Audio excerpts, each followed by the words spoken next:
नमस्ते। मैं राहुल मिश्रा आप सबका स्वागत करता हूँ आपके अपने चैनल में science education measureless learning. Okay, जैसे कि मैंने आपको आज वादा किया था कि आज हम लोग Q&A सेशन करने वाले हैं, क्वेश्चन एंड आंसर का सीरीज करने वाले हैं, जिसके अंदर क्या होता है, बहुत सारे पेरेंट्स ऐसे होते हैं या फिर बच्चे ऐसे होते हैं जो कंफ्यूज रहते हैं कि कौन सी भी चीज़ों को लेके कि मतलब इसके बाद हम क्या कर सकते हैं, या तो हम पढ़ाई में कहाँ पे स्टक हो गए तो उसके बाद हम किस तरीके से आगे बढ़ सकते हैं। तो उसी तरीके से मैंने एक Q&A सेशन स्टार्ट किया था जिसका मुझे सक्सेसफुली रिप्लाई भी आ गया। और मुझे करीबन करीबन 7-8 क्वेश्चंस आए थे जो सिमिलर टाइप के क्वेश्चन से मैं वही ले रहा हूँ। तो मैंने सिर्फ 3 क्वेश्चंस लिए हैं ये Q&A सेशन में, क्योंकि बाकी लोग के भी आंसर इसमें कवर हो जाएंगे। ओके, करते हैं। सबसे पहला क्वेश्चन पूछा है तन्मय जोशी ने। तन्मय जोशी पूछ रहे हैं कि hello sir, I got 77 percentile in CET। Good, congrats. I am confuse right now. Okay, whether to apply for any college or should I wait for next year, and also my interest is in HR। Okay, ये बहुत ही अच्छा question है तन्मय जी आपका।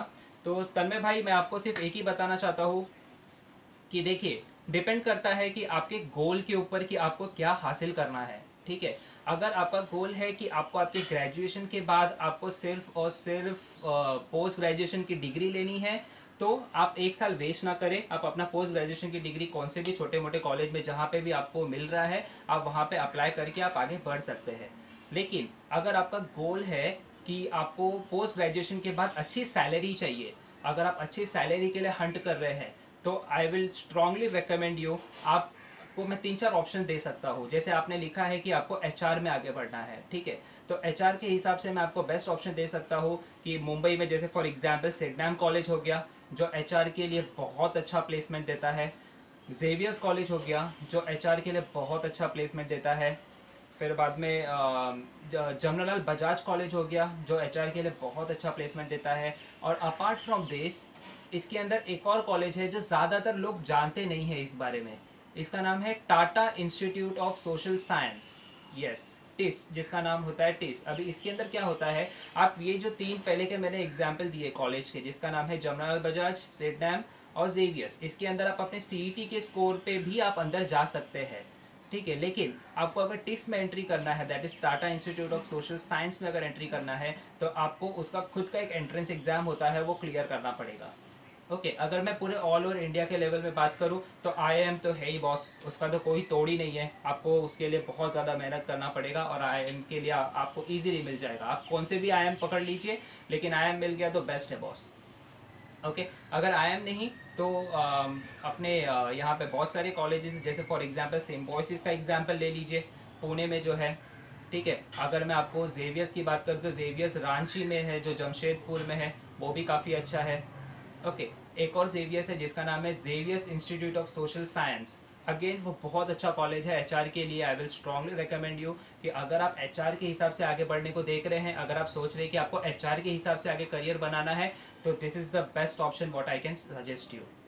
मैं आपको एक और option suggest करना चाहता हूँ जिसके अंदर, जैसे एग्जांपल, अगर आपको ये साल नहीं वेस्ट करना है, अगर आप सोच रहे हैं कि आपको एक साल नहीं वेस्ट करना है, आपको बचाना है एक साल, ठीक है, तो ना एक एटमा का एग्जाम आता है। ठीक है, ATMA का एग्जाम आता है जिसका क्लोजिंग डेट है 20 जून। ये लॉकडाउन के चक्कर में उन्होंने डेट बढ़ा दिया है, तो आप एप्लीकेशन कर सकते हैं एटमा का, जिसके अंदर आप एग्जाम्पल लेते हैं। उसमें जमनालाल बजाज भी आते हैं, उसमें सोमैया कॉलेज भी आता है, उसमें सिडनैम भी आता है, बहुत सारे नामचीन कॉलेजेस आते हैं।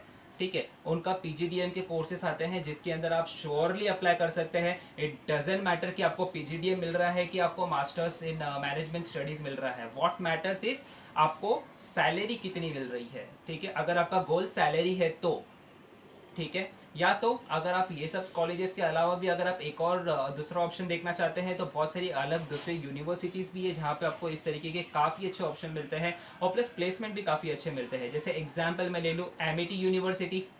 Again it's a good example जहाँ पे आपको बहुत अच्छे प्लेसमेंट भी मिल जाते हैं आपके मास्टर्स कंप्लीट करने के बाद, और प्लस उसका ब्रांड भी है काफ़ी। आई होप तन्मय जी, आपको मैंने जो भी चीज़ें बताई आप उस बारे में गौर करेंगे, आप उस बारे में सोचेंगे और उसके हिसाब से आप अपना कलेक्टिव डिसीजन लीजिए कि आपको किस तरीके से आगे बढ़ना है। चलिए, आज के हम सेकंड क्वेश्चन पे बढ़ते हैं। इनका नाम बड़ा इंटरेस्टिंग है भाई का, शैडो किंग। वाह, सायों का बादशाह। ओके, इन्होंने लिखा है हाय सर, मुझे एक जगह पर इंटरनेशनल स्टडीज़ पसंद आया है, बिजनेस स्टडीज़ के रिलेटेड। मैंने अभी 12th स्टैंडर्ड का एग्ज़ाम दिया है, लेकिन वहाँ पे जो फीस बोला जा रहा है मुझे नहीं लगता कि एफोर्डेबल है, बिकॉज मेरे पापा रिक्शा चलाते हैं। प्लीज़ बताइए कि मैं क्या करूँ। ओके, तो पहले क्वेश्चन का इनका जवाब दे देते हैं। कि ये बोल रहे हैं कि इन्होंने 12th स्टैंडर्ड कंप्लीट कर लिया है और इनको इंटरेस्ट है बिजनेस स्टडीज से, तो मैं ये अज्यूम करता हूँ कि आप शायद कॉमर्स फील्ड में होंगे अभी 12th स्टैंडर्ड में। ओके, उसके हिसाब से आप सोच रहे हैं कि आपको बिजनेस स्टडीज़ में आगे बढ़ना है, लेकिन साथ ही साथ आपका एक और दुविधा है इसके अंदर। the dilemma what you are facing currently is that you already like the international curriculum, but at the same time आप ये भी सोच रहे हैं कि मेरे पापा रिक्शा चला रहे हैं तो उनका इनकम किस तरीके से मैनेज हो सकता है। देखो भाई, मैं आपको सिर्फ एक ही सिंपल चीज़ बोल सकता हूँ शैडो किंग, कि आपके पिताजी रिक्शा चला रहे हैं तो आपको उसी हिसाब से फैसला लेना चाहिए। जैसे हमारे बड़ों ने बोल गए हैं कि जितना चादर हो उतना ही पैर फैलाओ। ठीक है, मैं आपको डीमोटिवेट नहीं कर रहा हूँ, मैं सिर्फ आपको सच्चाई से रूबरू कर रहा हूँ ताकि आगे चल के आप कहीं फंसे ना। जहाँ तक मैं जानता हूँ, आपको बिजनेस स्टडीज़ की अगर पढ़ाई करनी है तो पर ईयर की पढ़ाई का खर्चा करीबन करीबन 3 लाख एवरेज पकड़ के चलिए पर ईयर का। ठीक है, जो मुझे नहीं लगता कि आपके इनकम के हिसाब से वो प्रॉपर सूट कर रहा होगा। ठीक है, तो मैं आपको सजेस्ट करूँगा कि आप 12वीं होने के बाद क्यों ना आप मुंबई यूनिवर्सिटी से बीकॉम के लिए आप अप्लाई कर लें, और साथ ही साथ आप कुछ सर्टिफिकेशन कोर्सेज के लिए अप्लाई करें जहाँ पे आपको आपके पर्सनालिटी डेवलपमेंट के लिए काफ़ी यूजफुल होगा।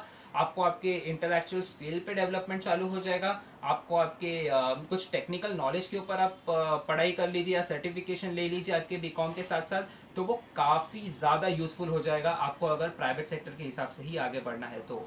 ओके, आपको टेक्निकल स्किल्स के हिसाब से आगे बढ़ना है। जैसे अगर आपने बिजनेस स्टडीज चूज़ किया है तो ऑफकोर्स आपके दिमाग में ऐसा ही होगा कि आपको आगे चल के बिजनेस ओपन करने के बारे में सोच रहे होंगे आप। तो मैं आपको हाईली रेकमेंड करूँगा कि आप क्यों ना मुंबई यूनिवर्सिटी, या तो फिर आप कहीं पे हो जहाँ पे आप कौन से भी जगह पे से आप बिलोंग करते हैं, तो वहाँ की जो स्टेट गवर्नमेंट यूनिवर्सिटी होगी क्यों ना वहाँ से अप्लाई कर लीजिए, जहाँ पे आपको मात्र खर्चा करीबन करीबन, अगर मैं मुंबई यूनिवर्सिटी की बात करूँ तो मुंबई यूनिवर्सिटी में बीकॉम करने का खर्चा मैक्सिमम 3 से 3 हज़ार रुपये के करीब करीब लगता है, 3 से 4 हज़ार के करीब करीब, अगर मैं गलत नहीं हूँ तो। सेम पढ़ाई होती है, सेम सब चीज़ होती है, साथ ही साथ आप जॉब कर सकते हैं। जॉब के साथ साथ आप कुछ टेक्निकल सर्टिफिकेट्स आप अपने लिए ले सकते हैं, जिसकी वजह से क्या होगा, एक तो आप अपना पढ़ाई का खर्चा खुद निकाल लेंगे, दूसरी चीज़ आप अपने पिताजी को भी हेल्प करेंगे, तीसरी चीज़ आप 3 साल का पढ़ाई के साथ साथ 3 साल के आपके पास जॉब एक्सपीरियंस भी हो जाएगा। चौथी चीज़, आप सर्टिफिकेट्स के लिए अप्लाई कीजिए, सर्टिफिकेट्स जो काफ़ी अभी के लॉकडाउन के सिचुएशन में काफ़ी फ्री भी होगी, और plus at the same time अगर आपको कुछ एडवांस में करना है तो आप कर सकते हैं, जिसका आपको ज़्यादा ज़्यादा 25-30 हज़ार रुपये कॉस्टिंग लगेगी। कहाँ 3 लाख भाई, और कहाँ पे आपका पूरा काम हो रहा है 25 हज़ार रुपये पूरा सालाना में। ठीक है, और वो भी आप अपने ही पैसे से कर लोगे अगर आप अपने पिताजी को हेल्प करना चाहते हैं कि आप कमाने के साथ साथ अगर पढ़ाई करना चाहे तो। ठीक है, तो what I will suggest you, मत पढ़ो भाई इंटरनेशनल एजुकेशन के चक्करों में, क्योंकि आपके जो फैमिली बैकग्राउंड है उसके हिसाब से ही आपको कदम लेनी चाहिए, जहाँ पे मैं आपको रेकमेंड यही करूँगा। ठीक है, बाकी आपका फैसला है, आप जानते हैं कि आपके लिए क्या बेस्ट है। ओके, आपका सेकंड क्वेश्चन है, सर हो सके तो वीडियो बनाइए कि 12th कॉमर्स के बाद हम कौन सा ऑप्शन चूज़ कर सकते हैं पॉकेट फ्रेंडली, जैसे आपके डिस्क्रिप्शन में लिखा होता है कि आप also belong to middle class family. Okay, मैं इसको फिर से अपने सब्सक्राइबर्स को समझा देना चाहता हूँ, क्या बोलने की कोशिश कर रहे हैं। ये बोल रहे हैं कि आप 12th स्टैंडर्ड के बाद आप कुछ करियर गाइडेंस के वीडियोस बनाइए जिसके ऊपर हम समझ सके, हम जैसे मिडिल क्लास लोगों को समझ सके कि हम किस तरीके से पॉकेट फ्रेंडली के हिसाब से अच्छी नौकरी पा सके। ओके, तो मैं ज़रूर आपको प्रॉमिस करता हूँ कि मैं इसके ऊपर पक्का वीडियो बनाऊँगा। होपफुली नेक्स्ट संडे हम इसी वीडियो के ऊपर बात करें, या तो होपफुली हम आने वाले थर्सडे को ही हम इसी वीडियो पे बात करें। ठीक है, मैं पक्का इस चीज़ के ऊपर वीडियो बनाऊंगा और आपको इसके अंदर डिटेल में समझाऊंगा कि कॉमर्स 12th करने के बाद आपके पास इतने सारे ऑप्शंस अवेलेबल हैं कि हम तीसरे क्वेश्चन पे बढ़ते हैं। इन्होंने लिखा है, इनका नाम है अली मीरज 132। चलिए ठीक है, देखते हैं क्या बोल रहे हैं। राहुल भाई, पहले तो तुम्हारा थैंक यू कि तुमने हेल्प किया अपने को डिजिटल मार्केटिंग के कोर्स के बारे में जानकारी देने को। मेरा बच्चा उसमें पढ़ाई कर रहा है अभी। बहुत बहुत शुक्रिया भाई आपका। मेरा लड़का 30 साल का, उसमें पढ़ाई नहीं किया तो उसको मुझे 12वीं कर हमारे यहाँ पे सरकारी नौकरी का चालू है, तो मुझे कोई रास्ता बताओ ना। अल्लाह आपको रहमत दे आपके भले काम के लिए। बहुत बहुत शुक्रिया, आपने मेरे लिए इतनी मन्नतें मांगी। ठीक है, अभी हम आपके क्वेश्चन की तरफ जाते हैं। क्योंकि हिसाब से आप ये पूछ रहे हैं कि आपका लड़का 30 साल का है और वो सरकारी नौकरी के लिए ट्राई करना चाहता है, लेकिन उन्होंने 12वीं कंप्लीट नहीं की है। ठीक है, तो बहुत सिंपल चीज़ है। देखिए, मैं भी समझ सकता हूँ कि जब उन्होंने 10वीं कंप्लीट की थी तब वो उनका एज करीबन करीबन 15 साल या 16 साल के करीबन करीबन रहा होगा। अभी का एज के हिसाब से 30 साल हो गया, तो अगर मैं गैप देखूँ तो गैप काफ़ी ज़्यादा है। 15 साल का गैप है। 15 साल के गैप में हम लोग का जो पढ़ाई का जो इंटरेस्ट होता है वो कहीं ना तो कहीं छूट जाता है। लेकिन एट द सेम टाइम ऐसे सरकार ने और भी बहुत सारे अलग अलग तरीके निकाले हैं कि अगर आपको पास गैप है तो आप अलग अलग तरीके से पढ़ाई कर सकते हैं। जैसे सरकार ने एक स्कीम निकाला है जिसको NIOS में जाके आप रजिस्टर कर सकते हैं। ये एक नेशनल ओपन स्कूल होता है जिसके अंदर जाके आप अपना 12th स्टैंडर्ड के लिए रजिस्टर कर सकते हैं। उसके अंदर करीबन करीबन 4 से 5 ऑप्शन वाली ऑप्शंस ले सकते हैं आप सब्जेक्ट्स के, आपके एरिया ऑफ इंटरेस्ट के हिसाब से। तो आप उसके अंदर अप्लाई कर सकते हैं और काफ़ी ज़्यादा सिंपल होता है वो। आप प्रोसेस क्लियर करने के लिए 12th स्टैंडर्ड काफ़ी ज़्यादा इजीली आप क्लियर कर लेंगे। और प्लस आपको जो सर्टिफिकेट भी मिलेगा वो आपको मिलेगा डायरेक्टली सेंट्रल गवर्नमेंट से।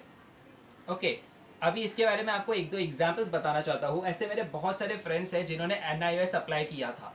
ठीक है, NIOS अप्लाई करके उन्होंने क्या किया था, उनको 12वीं में 55% मिला था। ओके, तो 55% मिलने की वजह से क्या हुआ था, बैंकिंग सेक्टर में जब उन्होंने अप्लाई किया था तो उनको बोला जा रहा था कि आपके पास 60% मार्क्स होना चाहिए।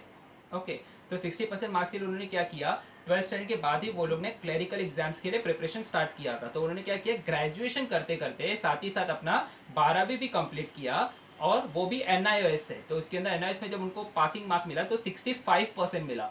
तो 65% मिला तो क्या हो गया, पहली चीज़ उनका 12th और अच्छा परसेंटेज से क्लियर हुआ। तो वो लोग ने जो 12th का सर्टिफिकेट था वो NIOS का दिखाया, ना कि महाराष्ट्र HSC का दिखाया। ओके, ये पहला एडवांटेज हो गया।